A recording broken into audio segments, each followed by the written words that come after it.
All right, what's up, ladies and gentlemen? It's Super here, and welcome back to another Mortal Kombat 1 video. You guys should be seeing this in the morning. So I guess last night was absolutely ridiculous. I literally just finished watching Lionel Messi with his debut for Miami. I don't even know, Miami Inter, I think their name is. Trying to copy Inter de Milan right there. But he literally just is like a movie script, right? He got the last foul. They fouled him at the perfect distance for his left foot, and the GOAT delivers with a game-winning free kick. That shit was exciting to watch. Anyway, I'm here to report on the new story bios for Tanya. We got one for Baraka, and we got one for Lee Mays. So I'm actually going to start off with the Tanya one, but before anything, if you guys could do me a huge favor, by the way, thank you all so much for the support on yesterday's reaction videos. You guys blew my mind. You guys are always amazing. I could always count on you guys to just blow my mind every time, pretty much. So thank you all so much for all the support on the videos yesterday. I really appreciate it. You guys know I'm going in on this game. It's not even going to be funny how sweaty I'm going to get with live streams and videos, but leave a like on the video for this one if you're excited for some Tanya, Baraka, Lee May action. Here we go. This is an interesting bio for this. Tanya's bio, all right? Chosen as an infant from Outworld's firstborn daughters, Tanya was raised by the Umgandi. I'm going to have to get used to saying that. The Umgandi priestesses.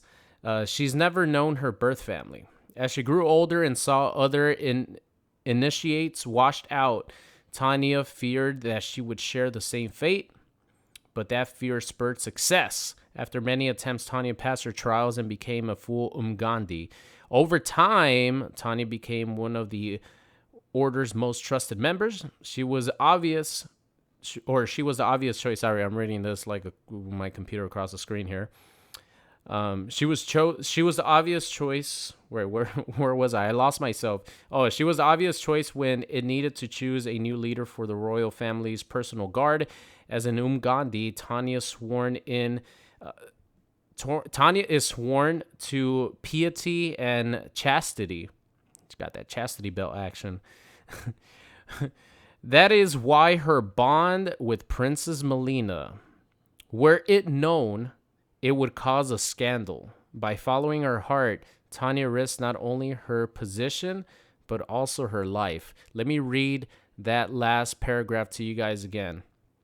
As an Umgandi, Tanya is sworn to piety and chastity. That is why her bond with Princess Melina, were it known, would cause a scandal. By following her heart, Tanya is risking not only her position, but also her life. Wow. That is a pretty interesting story right there between Tanya and Melina. And it sounds like they're like secret lovers. That's what it sounds like to me. At least maybe not lovers completely, but they definitely have a thing for each other. And it really reminds me of the story ending for Melina from Mortal Kombat 11. So let me just go to Google here. Whoa, what the hell is that screenshot? That looks like nothing right there. It looks like paint was smeared on my... So anyway, this right here is the classic ladder ending for Melina. It ends up that she ends up with Tanya. Tanya's her lover, and they have a little Tarkatan mixture of Edenian, a little baby who likes flesh. You guys know the story endings for the classic ladders are not really canon, but sometimes NetherRealm takes ideas from those stories or those endings and puts them into the game. And it looks like Tanya and Melina have this bond that is not allowed between guard and royalty. And so I don't know, just the way this is described, that is why her bond with Princess Melina, were it known, would cause a scandal. I mean, obviously, friendship would not cause a scandal. It's just natural for your bodyguard, to become your friend in one way or another. But a scandalous relationship really sounds like something that... Hold on, let me play this again. Oh, that's why it looked like that, because I interposed some Shao Kahn clips right there. But a scandalous relationship between Tanya and Melina sounds like a lover relationship. So it's going to be interesting to see what happens in the story mode. That's the one that I want to read first. I thought it was the most interesting out of all of them. Here we go. Number 2. We got Baraka. All right. So Baraka was once a respected outworld merchant, but that life ended in an instant when he contracted the dreaded Tarkat plague. Incurable, contagious, and the cause of severe physical deformities, Tarkat turned Baraka into a monster. He was cast out and doomed to live out his days in a colony of similarly afflicted outworlders. So there was already Tarkatan.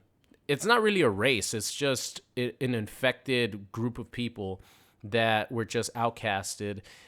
So they weren't like the race wasn't like a Tarkatan race. They were just created that way because of this Tarkat plague. I wonder how it started. Maybe Shang Tsung had something to do with it. When Baraka first arrived, the colony was in disarray. His fellow Tarkatans had given up and were ready to die. Their hopelessness lit a fire in Baraka's heart. He spares no effort to better his fellow Tarkatans' lives. He knows that as long as he fights, he will never truly be a victim. That's actually a kind of a heartbreaking, well, not kind of, it's definitely a heartbreaking like scenario, because Baraka was a well-respected merchant, you know, selling things, minding his own business, somehow got infected with this Tarkat. I'm looking at my video. Yeah, I don't like fighting versus Jaden in this game. That was a sick comeback, by the way. But he was a merchant minding his own business, got infected with this Tarkat disease, and, you know, was outcast, went to the same place where every other outcast was at. Those outcasts, those Tarkatans were like ready to just give up and die. He comes in and pretty much, you know, feels so terrible about this. He lights a fire under not only himself, but the rest of the Tarkatans and becomes their leader. It's a pretty heartbreaking, and I don't even know if Baraka is going to be evil in this storyline. Doesn't sound like it. It sounds like Baraka is going to be a good guy, just, you know, trying to give meaning to his Tarkatan, like, I guess, race now. It's not really a race anymore. It's Tarkatan people trying to give meaning to their lives because they had pretty much given up. And it sounds like it based on the trailer that we saw. You know, he's like, oh, the only like relief from this is death. So it's pretty sad. All right, now let's move on here to Li Mei. See if I can find this here. All right.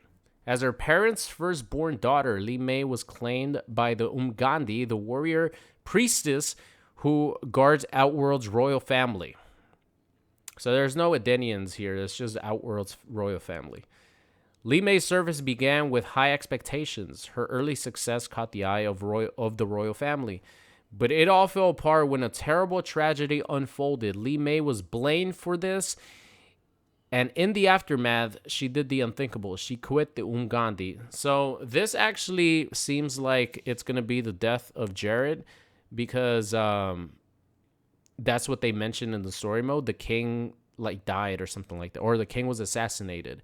So I'm thinking that that's what they're going to blame on Li Mei, which causes her to, well, I guess that happens, which causes people to blame Li Mei for it, and then she's going to quit because of that.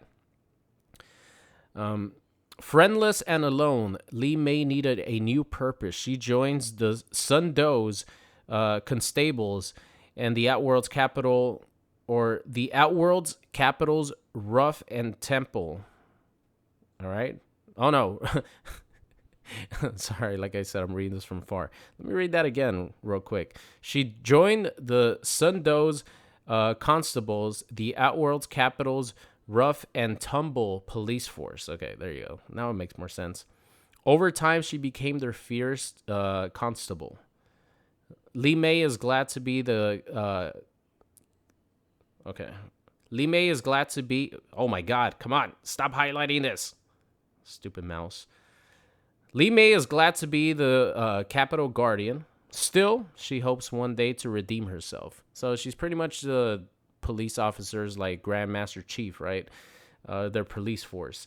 And she's just trying to be on her path to redeem herself for, you know, potentially being one of the faults of this assassination of King Jared. At least that's what it seems like to me. Of course, we'll know more about the story mode once things are revealed a little bit more. But based on the trailer that we got, the Gandhi trailer, it seems like Jared was, or the king was assassinated. And seeing as she is she was the main priestess to guard the royal family, she's probably going to be the one that gets blamed for it because, maybe whoever did it made it look like it was her fault, even though it wasn't. So I guess we're going to see how things unfold in the story mode, but I just wanted to bring you guys the updated bios for Baraka, Tanya, and Lee May. Let me know which character has the most interesting bio in your opinion. For me, obviously, I think that Tanya has the most interesting one just because I'm curious to see what type of relationship she ends up having with